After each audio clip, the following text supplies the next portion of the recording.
तुम्ही कधी मिक्सरच्या भांड्यामध्ये कारली टाकून ही अप्रतिम रेसिपी बनवली आहे का? एकदा जर बनवली ना, ज्यांना कारलं आवडत नाही ते सुद्धा आवडीने खातील.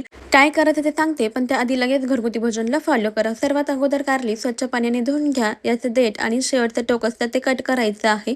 कारली चिरून घ्यायची, यामधल्या बिया काढून घ्यायच्या. जर तुम्हाला बिया नसेल काढायच्या, नाही काढलं तरी चालतील. त्यानंतर कारली आपल्याला बारीक बारीक अशा पद्धतीने चिरून घ्यायची आहेत. चिरलेली कारली आपल्याला मिक्सरच्या भांड्यामध्ये टाकायची आणि मिक्सरला जाडसर अशी बारीक करून घ्यायची आहे. पहा, जास्त बारीकही नाही करायचं, जाडसर अशा स्वरूपाचं ठेवायचं. गॅसवरती कढई ठेवूया, त्यामध्ये तेल टाकायचं. तेल गरम झालं की पाववाटी शेंगदाणे घालायचे. शेंगदाणे कुरकुरीत होईपर्यंत तळून घ्यायचे. शेंगदाणे तळले की त्यामध्ये 5-6 हिरव्या मिरच्या टाकायच्या आणि लसणाच्या पाकळ्या घालून छान अशा तेलामध्ये परतून घ्यायच्या.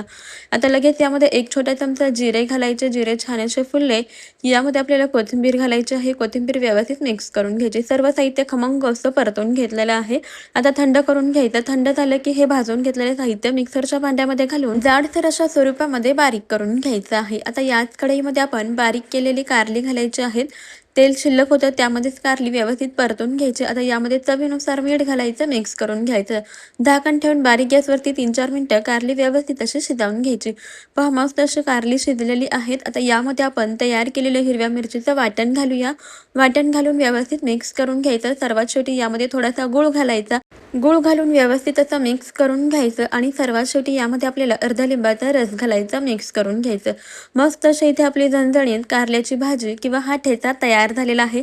3-4 दिवस आरामात टिकतो. तुम्ही सुद्धा नक्की ट्राय करा. रेसिपी आवडली असल्यास लाईक करा आणि घरगुती भोजनला फॉलो करा.